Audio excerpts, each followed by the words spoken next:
Hello, everybody, and welcome back to the farm. As amazing as it is to say, it's been about 7 months since the last episode of Buying the Farm. And I apologize about that. There's a lot to catch you up on. Right around the time that last video aired, I started having all sorts of things happen in life that have consumed almost all of my time. First and foremost has been an unprecedented amount of work travel. I've been away from New York State for months on end for a large portion of those 7 months. Additionally, right around the time of that last video, I had a burglary at one of my properties, and there was a large amount of items that were stolen. So the process with the police and the insurance company has taken up a tremendous amount of time. On top of that, about 6 weeks later, I survived a tornado. And while I made it through with only minor bumps and bruises, my house sustained a lot of damage. So a lot of the time in the last 5 months has been trying to put my house back together. New roof, new siding, new doors, new windows, and a tremendous amount of other things that have had to take place as a result of that. The insurance process is just diabolical. But despite all of that, work has continued on the farm, and I've recorded all of it, and I'm compiling videos that will be released about every 2 weeks leading up to the spring season. We're going into a new year, and I want to show you new videos, and there's a whole lot of new projects that have taken place. But after the burglary at my other property earlier this year, it was sort of weighing on my mind that I wanted to monitor things at the farm, which meant I needed cameras, which also meant I needed internet, which also meant I needed power. So let's start there. Around Thanksgiving, I was on about a 3-week tear of work trips. And while I was in the air, I was buying on Amazon a bunch of equipment that I wanted to install upon my return. But with the weather not so great, I knew I wanted to get home, get the stuff installed, and be set for the winter. Fortunately, I had some nice weather at the places that I was going, and I had time to prepare what I was going to do. So let's begin our story in the first week of December. I'm back from travel, and all of my shipments have come in, including this eco-worthy solar kit. This is a 200-watt solar kit, meaning there's 200 watts worth of solar panels.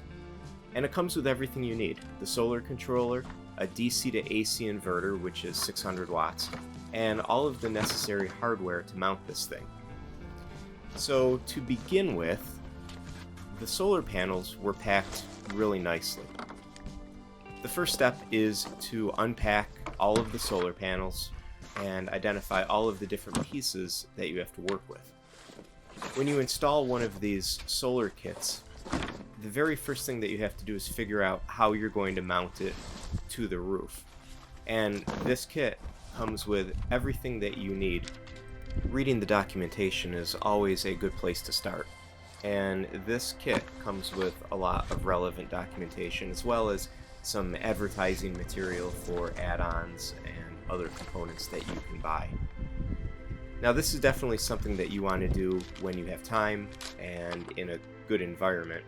Right now, it's about 40 degrees outside, so this took a little longer than it should have. The kit comes with these aluminum brackets and all of the nuts and bolts that are required to mount those brackets to the solar panels. As you can imagine, the solar panel metal was very cold, the brackets were very cold, and my hands were very cold. They were numb. So what should have taken probably 3 or 4 minutes took me probably 15 minutes here. But I did manage to get everything tightened down and all of the brackets put on the solar panels. With that step completed, it was simply a matter of bringing it over to where these solar panels are going to be mounted. And as you can see, they're going to be mounted on this little shed. Now let's talk about this shed for a minute. This was the original pump house for the drilled well that was on the farm property. And this shed is in terrible shape. I did a terrible disservice to the shed when I was clearing the land with my gigantic bulldozer. I hit this building so many times and knocked it completely off its foundation. it needs to be torn down. There's holes in the roof, holes in the wall, the wood's all rotted, but I don't want to do anything with this shed until I figure out the status of this well pipe that you see in the shot in front of you. I don't know if this is still a good working well. I don't know if that pipe has anything to do with the well, or if it's just been stuck into the hole as a placeholder. But for now, I'm going to install the solar panels on the roof of this shed, and I'm going to install all the electronics right here inside the door. There's some stuff that's going to have to be done to the shed though to accommodate that. Now, somehow, I lost all of the video of the preparation and installing the solar panels on the roof. So at this point, what you're seeing is the solar panels already mounted. I just used the grommeted screws that came with the kit, and I screwed them right down through those metal brackets, through the metal roofing, into the wood of the roof. Now that wood is not in great shape. A lot of it's rotted. There's holes in various places. There's holes right through the metal roofing. But for now, it's enough to hold the solar panels in place tightly until I could rebuild this shed or figure out some other solution. The process took about 10 minutes. There was nothing to it, and then I routed all of the wires through a hole that I drilled in the wall of the shed. I made sure to put a drip loop there, and everything was routed to the inside of the shed. It seems like it's going to work nicely. Everything fit, and it's a tidy installation. Now, like I said, some stuff has to be done to the side of this building because there's holes, there's open windows, or the remnants of where a window used to be. So I cut a piece of plywood remnant that I had laying around, and I screwed screws all the way around the perimeter, and all I'm going to do is block off the opening of that window. This was the cleanest way that I could think of to get this done in a hurry before the cold weather hit. Covering this opening with the plywood only took a few minutes. I measured it so that the plywood aligned nicely with the board and battens, in particular the battens that are on this little shed. All I did is screw in those screws, and the screws bit right into that old wood, and it cinched it in nice and tight. This isn't a weatherproof seal though, because this is laying atop the battens, which means that in between all the battens there's probably a half-inch gap where all the recessed boards are. So my solution to this is not pretty, but I grabbed some spray foam and I went right around the entire perimeter of this board and filled all of those gaps that existed around the entire perimeter of this setup. I know this is not a nice looking fix, but remember, this is just a temporary situation until I can come back and do something more permanent with this little building. This is lipstick on a pig though, because although I'm spending some time to do the spray foam application, if you look from the inside of this building, you can see more daylight than you can see boards around the entire perimeter of this building. There's holes everywhere. So I took 3 or 4 cans of spray foam and I went right around the building and filled as many of these holes as I could to try and make this building as waterproof as it can be. Unfortunately, I somehow also lost the video of the installation of all the electronic components. So here's kind of an overview. The solar panel wire comes from the roof to this charge controller, and the charge controller goes down to the battery. Also, coming off of the battery are 2 wires that connect to this 600 watt AC inverter that has a little remote switch there. This is probably the simplest setup that you could possibly have. You turn the power on, the 600 watt inverter fires up, it eventually shows the voltage, and then the fans kick off and it just gives you AC power. There is some expandability with this kit. I could add 2 more solar panels onto the roof into this charge controller, And, of course, I could just continue to add more batteries as needed for longer life. One thing that has always been missing from that shed is a door, and I need to build a door in order to make the shed more watertight. So I went to Lowe's and I got some of this 1x4 material to build a frame, and I'm going to use more of that plywood that I used to cover the window opening to construct the remainder of the door. Somehow, you guessed it, I lost the footage of actually constructing the door. So here's an after view of the frame and the plywood all glued up. I used 2 different types of wood glue, that urethane foaming glue as well as conventional wood glue, to put this door together along with some screws. After I cleaned up all of the glue and I sanded the entirety of the door, I used some white semi-gloss interior-exterior paint to give this door some level of water resistance. It's good paint, I've used it before. I only painted the front of this door for now because, as I said, I'm racing a lot of things, including the weather, to get this up and to get that shed watertight. I don't want any water to get on any of those electronics that I just installed for the AC inverter or the charge controller or the battery. So I went around the entirety of this door and I got as much paint into the seams as I could. No part of the wood of this door is perfect. The plywood is just scrap plywood that I had, and as you know, if you buy wood at Lowe's, it's not great, it's very porous. So I gave this door 2 really thick coats of paint, and I gave it about 2 days to dry before I installed it onto the shed. Overall, the exterior seems fairly water resistant now, and I'm hoping that this is a good addition onto that shed. And as if by magic, here's the door fully installed. And I guess it is magic in the absence of any footage showing the actual process of installing the door. Sorry about that. But as you can see, I added some scraps of wood inside the frame to take up any gaps that existed to ensure that this door fits nice and flush and nice and tight against the face of the shed. I added a nice locking clasp, and overall, everything installed nicely. I did manage to find footage of installing a piece of wood on the top of the door. Now there was a bit of a gap in between the boards and battens, and I imagined that if it rained, the water would drain down the recessed boards and behind the door, and I really didn't want that to happen.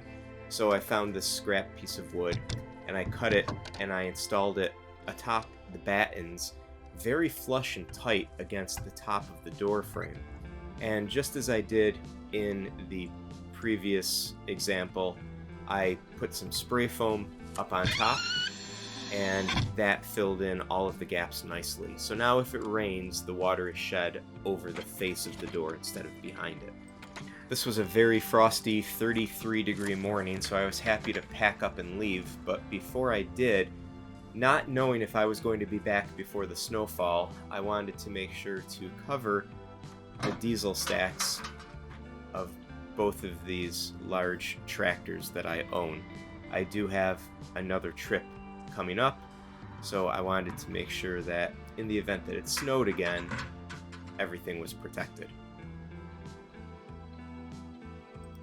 Now let's fast forward a week, and here we are setting up the last component of this project, and that's the internet.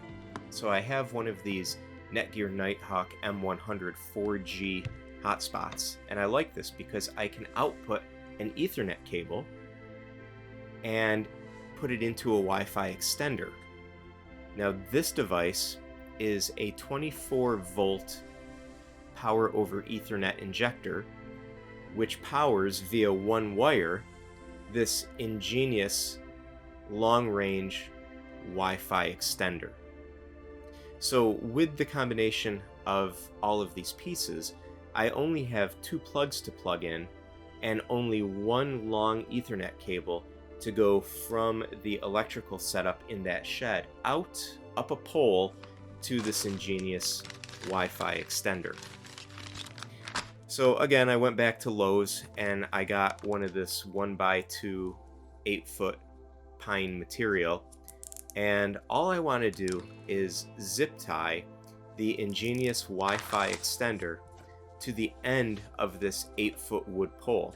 Now this device is meant to go outside, and it's meant to install on a round metal pole. So there is specialty hardware you could get to do what I'm doing here, but there isn't specialty hardware to mount it to a piece of wood in the manner I want to do it. So I just hooked up a couple of these plastic zip ties, and I fed them through the mounting hardware points on this Wi-Fi extender, and I'm just zip tying them to this piece of wood. This isn't meant to be a long-term permanent solution. It's meant to get me through the winter, and if it lasts into spring or summer, awesome. If it doesn't, it's a really simple fix to remount this. Now this thing is meant to slide around a little bit. It's meant to have some give in the event that it's windy or in the event of vibration.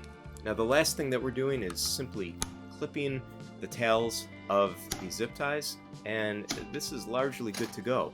One additional step that I did here in the warmth of my house is I zip tied the wire all the way down, almost all the way down the length of this 8-foot pole. I really didn't want to have to do this on a ladder out in the cold in the snow. Now once everything was mounted and powered up, the next thing that I wanted to do was pre-install all of these Ring cameras to my existing Ring account. Again, because this takes a while the first time, I didn't want to stand outside for a half hour or 45 minutes as I paired these cameras and then waited for the software update and then eventually wait for them to power on and get a camera feed. So installing these cameras into the app is very straightforward. You scan a QR code on the bottom, you do an update, and then eventually you get a video feed if you're successful. So once I had one of these working, it was just a matter of going down the line. I had 6 of these cameras and I paired them to the phone. I made sure I got a video feed after the update was done, and then I was done. I was ready to go to the farm to install these. Now unfortunately we did have some snow, and as you know, I love being outside working in the winter. That was sarcasm. But I wanted to get this installed on the shed before it got colder or before any more snow fell. Also, the holiday is just hours away, so I had a little bit of free time before the festivities started, and I figured it was a relatively nice day, so it was a good day to go to the farm and get this done. As I'm sure most of you know by now, I really hate heights. I hate being up on ladders. And the only thing that I hate more than heights is being up at height on a ladder in the cold with the ladder resting on snow. So I'm going to do this as carefully as I can so that I don't have any Christmas Eve mishaps. There's a few uncertainties here. Uncertainty number 1 is that the SIM card that I'm using in the Nighthawk MiFi device is a Mint Mobile SIM card.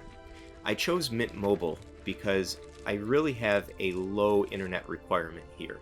I just needed a really cheap data plan, and at $15 a month, that's what Mint Mobile provides. And it worked in the unlocked Nighthawk MiFi. The only thing is, I'm not entirely sure if I'm going to get good signal up here at the farm. So I'm giving it a try. My fingers are crossed. Uncertainty number 2 has to do with mounting this 8-foot post onto the eave of this shed.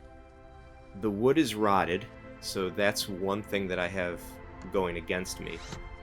The second thing is I have to drill through some pretty heavy gauge metal, which is covering the exposed end of this roof, tying in the metal roof to the edge of the building. So I managed to get one screw in. I'm using 2-inch wood screws for this.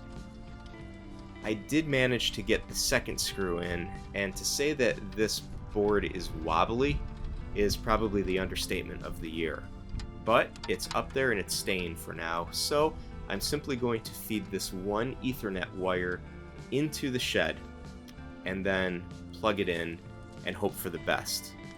If the DC to AC inverter running off of the battery powers up these devices as I hope it does, then I should end up with a nice Wi-Fi cloud. First of all, I have the Mint Mobile SIM card that's providing internet connectivity to the Nighthawk MiFi. And then the Ethernet output of the MiFi is going into the Power over Ethernet injector, as you see me plugging in right here.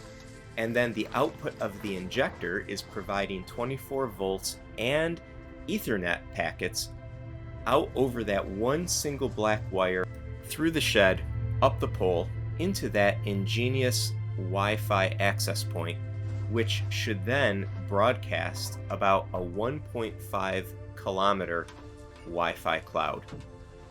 Now here you see me making all of the final connections, plugging in that Power over Ethernet injector to the Nighthawk MiFi device, and finally turning on the power, powering all this stuff up. And guess what? It powers up. I'm very excited. I really didn't have any concerns about the amount of power, but it's always nice to see when everything in the chain turns on, powers up, and the plan actually works. Now, as you can see, all of this stuff is very haphazardly placed in a little crevice behind this piece of wood, and I can't say that my cable management skills have done justice here, but my gloved hands are nice and warm, and I was able to jumble up the majority of the slack of this black wire, and you could see that one single wire going out.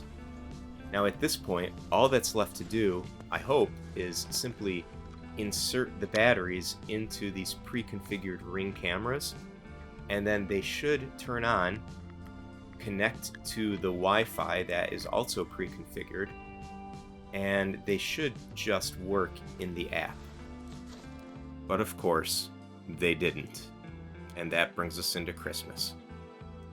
So assuming I was going to run into this specific problem, I pre-planned for it. Here we are, the day after Christmas. I just got a delivery from Amazon, and I'm back at the farm to hook it up. And of course, I lost all the video footage, but I now know why. My GoPro camera was somehow reverting back to photography mode, so every time I started a recording, it would simply take a picture. It's fixed now, so what you're looking at is a picture of what I bought. This is a high-gain, long-distance cellular antenna. This plugs into the antenna ports on the little MiFi that I have, in which is the Mint Mobile SIM card. I wasn't able to connect to the cameras because the cameras weren't getting a strong enough cellular signal. So hopefully this will remedy that problem, and all my cameras will now just connect. To get this working, I had to bring a laptop and of course my phone and connect both of them to the Wi-Fi of the little MiFi puck. Simultaneously, I had to move that antenna around in a circle and try and find in which direction I was getting the strongest cellular signal. When I found the sweet spot, I then had to try and connect to the Ring camera from my cell phone, and what do you know, it connected. I went from having a fair to poor signal to now having a fair to good signal. So understanding where the sweet spot of that signal was, I simply had to mount this antenna to my little shed in the right geographic orientation. Now ideally this antenna would be mounted up high, and for right now I'm not doing that. I'm just mounting it to the side of my shed. The sweet spot was actually facing this antenna through my barn facing north. For now, it's not realistic to get this on some kind of mast above my barn, so it'll have to do right here for now, and the signal is good. So then I ran all of that wire through a gap in the boards into the shed, and then I ran it across the shed and over to the wall where all of the electronics are set up. At this point, the wire simply connects into the antenna ports on the back of the MiFi, and everything seems to work. I don't have any quantitative numbers for how much of an improvement this made, but the cameras now connect, and that's great. So now comes the fun part, mounting all the cameras. And here we are on the side access road of my farm, and I want to monitor this area, both for wildlife as well as intruders. So basically, I used this tree to screw in a solar panel as well as the ring cam. The camera immediately connected to Wi-Fi, and I was able to fine-tune its positioning. It works. This was a super quick installation. It took all of about 5 minutes. On to the next one. I have a desire to monitor all of the buildings in the back of the barn, including my garage and everything else. So here we are using the fallen over shell of the bays, or the stalls, and this is where equipment would have been stored. So I just went up high and I mounted a camera, I mounted the solar panel, and from this vantage point I can successfully see the entrances of all of the buildings. So this is a great strategic position. Eventually I do have to rebuild the structure, but for now it can hold these cameras. On to the next one. And here we are at the garage. I need to rebuild this in the spring, but for now this vantage point shows me all of my vehicles and equipment parked in my backyard behind the barn.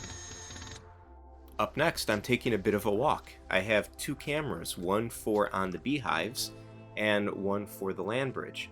Now my Wi-Fi access point should have about a 1.5 kilometer range, but halfway out to the beehives I ran into a problem. I was monitoring the signal strength and I lost it. So I had to find exactly where it dropped out. And this is a problem. I think I need to make some adjustments on the configuration of that access point. If that doesn't work, I'm going to have to get creative and find a solution. But I decided to mount the cameras anyway and get them collecting some solar power. So here we are at the beehives, and I have this camera mounted to a tree facing the beehives, and it gives me a great vantage point to see anything happening in this area. And next up is the land bridge. This is the main thoroughfare to get from the front farm acreage to the rear forest acreage. As I was approaching this area, there were 7 deer that were running across the land bridge to the back forest. So there's a tree that faces the land bridge, so I mounted a camera and a solar panel, and this gives me a great perspective to look all the way down that land bridge and look for trespassers, but mostly for wildlife. Now the 6th and final camera is right here on the back side of my garage, which runs along the driveway that gets into my property. From this vantage point, I could see anybody pulling into my property, and I can also get things like license plates or facial recognition if needed. So this is more of a security feature versus monitoring the wildlife, but I put the camera right up high, put a solar panel there, and this shows me everything from the side of the garage all the way across the road frontage of my property.